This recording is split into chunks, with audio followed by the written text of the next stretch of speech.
I have the opportunity to attest my innocence in those false claims. But you didn't reveal any of this to President Trump or the transition team as they were considering you to be nominated for Secretary of Defense. You didn't reveal the action. You didn't reveal the criminal complaint. You didn't reveal the criminal investigation. You didn't reveal the settlement. You didn't reveal the cash payment. Why didn't you inform the commander-in-chief and the transition team of this very relevant event?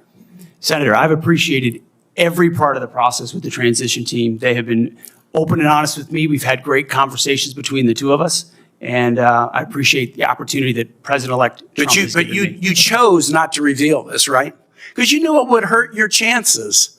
So you chose not to reveal this really important thing to the commander-in-chief and the transition team because you were worried about your chances rather than trying to be candid with the future president of the United States. By the time these moments were added to ongoing Pentagon briefings and public appearances, a pattern began to form that critics found difficult to ignore. But the hearing itself went beyond rhetoric. One senator used the opportunity to lay out a detailed account of Hegseth's personal history, bringing forward allegations and past controversies that had not been widely addressed in public. These included a criminal complaint filed by a woman at a hotel, multiple marriages and divorces, a non-disclosure agreement, and a private financial settlement. More importantly, the senator emphasized that this information had not been disclosed to Trump before Hegseth accepted the nomination for one of the most powerful military roles in the country. That omission became a central concern, raising questions about transparency and trust at the highest level. The most striking moment came when the senator asked a direct and difficult question: whether physical abuse against a spouse should disqualify someone from serving as Secretary of Defense. Instead of addressing it head-on, Hegseth dismissed it as a hypothetical, avoiding a clear answer. That response only deepened the tension in the room. By that point, the conversation had shifted from isolated controversies to a broader issue of accountability. With so many concerns already raised, from public statements to personal conduct, the hearing became a defining test. For many watching, it wasn't just about what had happened before, but whether he could clearly answer for it when it mattered most. Those first and second wives from any confidentiality agreement? Senator, it's not something I'm aware of. But if there were, you would agree to release them from a confidentiality agreement? Senator, that's not my responsibility. Did you ever engage in any acts of physical violence against any of your wives? Senator, absolutely not. But you would agree with me that if someone had committed physical violence against a spouse, that would be disqualifying to serve as Secretary of Defense, correct? Senator, absolutely not have I ever done that. You would agree that that would be a disqualifying offense, would you not? Senator, you're talking about a hypothetical. I don't think it's a hypothetical. Violence against spouses occurs every day. And if you as a leader are not capable of saying that physical violence against a spouse should be a disqualifying fact for being secretary of the most powerful nation in the world, you're demonstrating an astonishing lack of judgment. The incident in Monterey led to a criminal charge, a criminal investigation, a private settlement, and a cash payment to the woman who filed the complaint. And there was also a non-disclosure agreement, correct? It was a confidential settlement agreement off of a nuisance lawsuit. Right. During an interview, you claimed that you settled the matter because you were worried that if it became public, it might hurt your career. Do you maintain that you were blackmailed? Senator, I maintain that false claims were made against me. And ultimately, your attorney those used false the claims, phrase, I have the opportunity to attest my innocence in those false claims. But you didn't reveal any of this to President Trump or the transition team as they were considering you to be nominated for Secretary of Defense. You didn't reveal the action. You didn't reveal the criminal complaint. You didn't reveal the criminal investigation. You didn't reveal the settlement. You didn't reveal the cash payment. Why didn't you inform the commander-in-chief and the transition team of this very relevant event?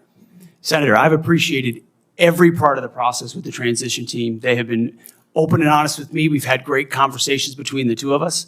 And I appreciate the opportunity that President-elect Trump has given me. You chose not to reveal this, right? Because you knew it would hurt your chances. So you chose not to reveal this really important thing to the commander-in-chief of the transition team because you were worried about your chances rather than trying to be candid with the future president of the United States. Are there any other important facts that you chose not to reveal to the president-elect and his team as they were considering you to be Secretary of Defense? Senator, I sit here before you in open book, as everyone who's watched this process. With multiple non-disclosure and confidentiality agreements tying the hands of many people who would like to comment to us. Much has been made of your workplace behavior as a leader of nonprofit veterans organizations and as a Fox News contributor. Were you fired from either of the leadership positions with the nonprofits? I was the leader. I was the CEO of Concerned Veterans for America, and those executive two, director were of you Vets for fired? Freedom. Were you fired from either And I of was them? never fired from a veterans organization. Do you have non-disclosure agreements with either of those organizations? Not that I'm aware of, Senator. Many of your work colleagues have said that you show up for work under the influence of alcohol or drunk. I know you've denied that, but you would agree with me, right, that if that was the case, that would be disqualifying for somebody to be Secretary of Defense. Senator, those are all anonymous false claims, and the totality They're not anonymous. the letters We've on seen, the record here. They're not anonymous. On the record, people We've who seen work with records me with at names Vets attached for to Freedom, them. Concerned Vets for America, and Fox News One of your being colleagues working said- hard every day on behalf of One of my your mission. colleagues said that you got drunk at an event at a bar and chanted, "Kill all Muslims." Another colleague, not anonymous, we have this, said that you took coworkers to a strip club. You were drunk, you tried to dance with strippers, you had to be held off the stage, and one of your employees in that event filed a sexual harassment charge as a result of it. Now, I know you deny these things, but isn't that the kind of behavior that, if true, would be disqualifying for somebody to be Secretary of Defense? Senator, anonymous false charges. They're not anonymous. And I'll just conclude and say this to the chairman. You claim that this was all anonymous. We have seen records with names attached to all of these, including the name of your own mother. So don't make this into some anonymous press thing. We have seen multiple names of colleagues consistently throughout your career that have talked about your abusive actions, Chairman, I think attitudes, he's words, over and his time. statements He's way to women. over his time. I now yield. He insisted he had been granted 3 clearances, presenting that as proof that everything about him had been properly reviewed. But the senator wasn't asking about paperwork or legal technicalities. There were no questions about lawsuits or jail time. Instead, the focus shifted to something far more personal and revealing: whether he had been unfaithful to his wife shortly after the birth of a child with another woman. His response came across cold and narrowly framed, as if only formal investigations mattered, as if character and personal conduct carried no weight at all. Then came the simplest question of the entire exchange, one that didn't rely on politics or legal nuance. The senator asked whether someone who had physically abused their spouse should be disqualified from serving as Secretary of Defense. It wasn't a trap or a trick. It was a direct yes or no question rooted in basic standards of leadership. Yet instead of answering clearly, Hegseth dismissed it as hypothetical. That moment stood out, not just because of what was said, but because of what wasn't. Concerns grew even deeper when the discussion turned to transparency.